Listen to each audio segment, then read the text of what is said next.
20 दिसंबर 1968 high school के दो young couples अपनी पहली डेट के लिए हरमन लेक की तरफ निकलते हैं।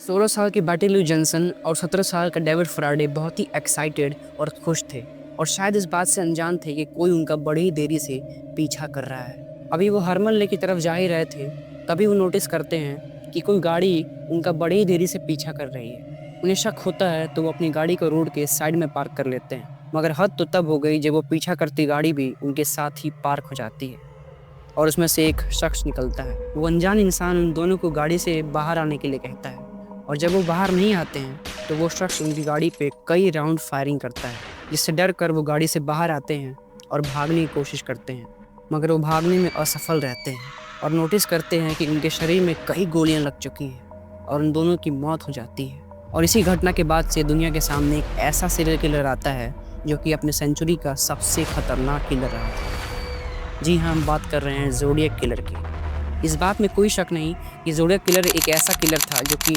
न्यूज़पेपर्स और पुलिस वालों को लेटर्स लिखता, अपने किए गए मर्डर्स की जिम्मेदारी लेता और उन्हें सॉल्व करने के लिए पजल्स या फिर पहेलियाँ भी भेजता था। इस मर्डर के 6 महीने बाद ही 4 जुलाई 1969 को जब 18 साल के डैरलिन और 16 साल का माइक किसी काम से गाड़ी से निकलते हैं, इसी बीच वो नोटिस करते हैं कि कोई गाड़ी उनका बड़ी ही देरी से पीछा कर रही है। सो कन्फ्यूज़न क्रिएट करने के लिए वो अपनी गाड़ी को ब्लू रॉक स्प्रिंग पार्क की तरफ टर्न कर लेते हैं और साथ ही साथ वो पीछा करती गाड़ी भी उनके साथ ही टर्न हो जाती है। मगर उन दोनों के सांस में सांस तब आई जब वो गाड़ी दोबारा कहीं चली जाती है। अभी उन्होंने चैन की सांस ली ही थी, तभी वो गाड़ी दोबारा से वापस आती है और इस बार वो पीछा करती गाड़ी उनकी गाड़ी के जस्ट सामने आकर खड़ी हो जाती है, जिसमें से एक अनजान आदमी निकलता है और उनके मुंह पे एक बहुत ही पावरफुल टॉर्च जलाता है, जिसके बाद से वो अनजान शख्स उन दोनों को गोली मार देता है।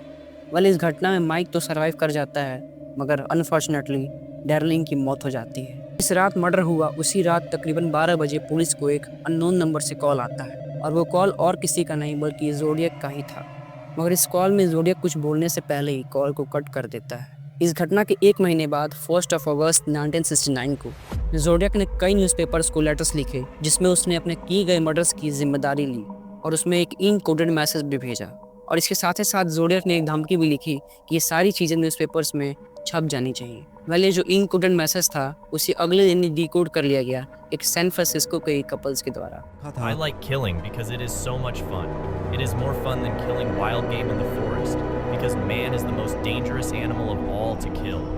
और मौत का इस सिलसिला यहीं ख़त्म नहीं होता, बल्कि इसके 1 महीने बाद ही 27 सितंबर 1969 को एक यंग कॉलेज कपल पिकनिक मनाने पेरियासा लेक के किनारे पहुंचा था। अभी उन्होंने नोटिस किया कि कोई शख्स उनके करीब बहुत ही तेजी से आ रहा है, जिसने एक काली वुडी पहन रखी है और उसके वुडी पे ज़ोडिएक का सिंबल बना हुआ है। उस अनजान शख्स ने कपल से गाड़ी की चाबी और कुछ पैसे मांगे और ये सब मिलने के बाद ही उस शख्स ने बड़े ही बेरहमी से उन दोनों को चाकू से मार डाला। बाद में पुलिस को क्राइम सीन पर उनकी गाड़ी मिली जिस पे मर्डर की सारी डिटेल्स थी और ये डिटेल्स और किसी ने नहीं बल्कि ज़ोडिएक ने खुद लिखी थी। ज़ोडिएक ने जितने भी मर्डर्स किए उन सारे मर्डर्स में आपको कुछ चीज़ें सिमिलर दिखेंगी। पहला, वो सिर्फ जवान कपल्स को ही टारगेट करता था। दूसरा, ज़्यादातर हमले वीकेंड्स या फिर हॉलीडेज़ को ही होते थे। तीसरा, वो सिर्फ अंधेरे में ही मर्डर्स करता था। चौथा, जितने भी मर्डर्स ज़ोडिएक करता उन सबको लेकर बहुत ही कॉन्फिडेंट रहता, जैसा कि पुलिस और अथॉरिटीज़ को चैलेंज कर रहा हो।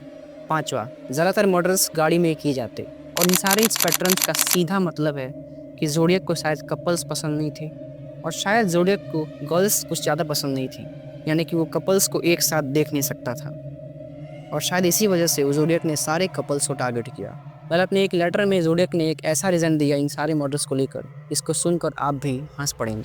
दरअसल ज़ोडिएक का ये मानना था कि वो सारे लोग जिन्हें वो मार रहा है वो आफ्टर लाइफ में उसके गुलाम बनेंगे, यानी कि इस लाइफ के बाद जो लाइफ होती है उसमें वो सारे लोग उससे गुलाम बनेंगे। आई होप ये वीडियो आपको अच्छी लगी होगी। Till the time, good bye and take care of yourself. जय हिंद।